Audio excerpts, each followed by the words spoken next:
C'est beau, hein? N'est-ce pas?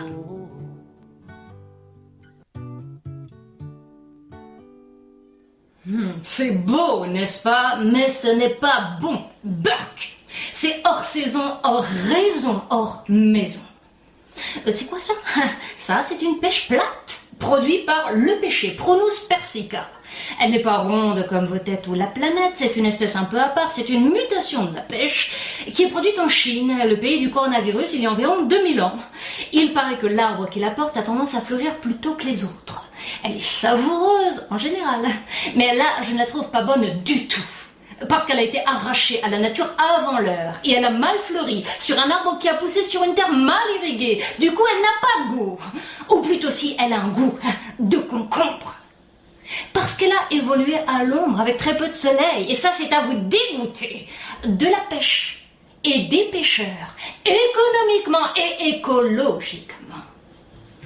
L'économie et l'écologie ont la même étymologie, la même racine étymologique. Elle est grecque oikos, que l'on traduit par maison.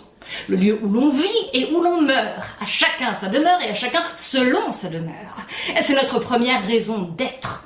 Être, rester, demeurer et devenir celui que l'on est sont des verbes de la même famille.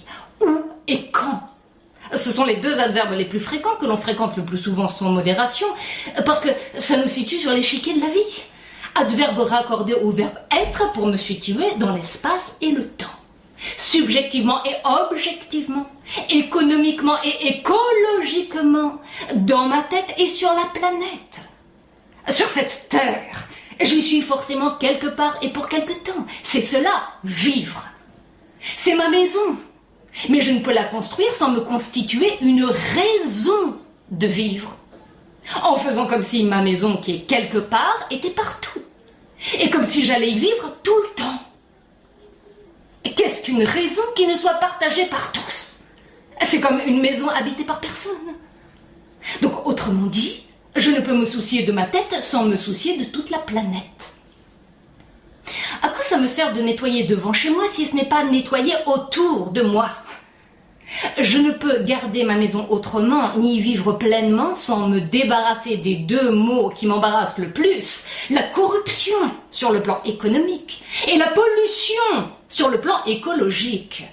Les deux plus grands parasites qui phagocytent tout élan vital, tout projet social, tout sujet politique et moral.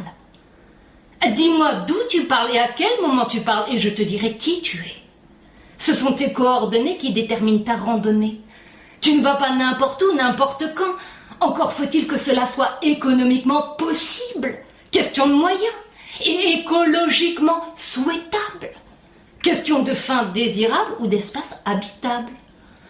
Ton repose-tête dépend, que tu le veuilles ou non, de l'état de la planète.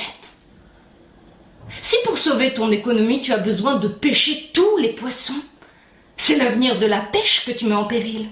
Ce sont des espèces à part entière que tu détruis.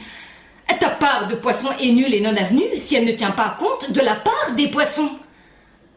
Une exploitation, quelle qu'elle soit, n'est exploitable dans l'espace que si elle devient exploitable dans le temps, c'est-à-dire durable.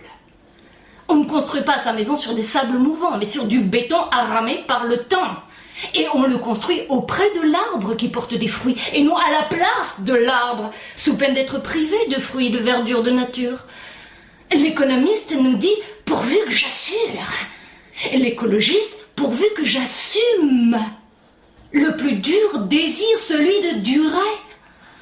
Ou tout simplement pourvu que ça dure. C'est dur. Dur comme prescription, comme ordonnance. Il ne faut pas que la croissance économique entraîne une décroissance écologique. Tu peux puiser dans la nature, mais sans l'épuiser. Te remplir les poches, mais sans lui vider les siennes. Et ça, c'est clair comme de l'eau de roche. Il faut bien nourrir la poule, si tu veux bien te nourrir, pour qu'elle ponde l'œuf qui correspond au bon écosystème. On dit bio, parce qu'on n'ose pas dire qu'il s'agit de nos intérêts vitaux. L'écologie, en effet, n'est pas un idéal, mais une exigence vitale. On commence à peine à s'y consacrer, en constatant les dégâts causés par notre historique ou historial de négligence, que l'eau est sacrée. l'air aussi, la terre, cela va de soi, et y compris le feu sacré, qui nous réchauffe le cœur et l'esprit. Donc, pour conclure sans fioriture, je vous dirais que l'écologie précède l'économie et la crée, et non l'inverse, comme on le croit aujourd'hui. Donc, la planète avant ma petite tête.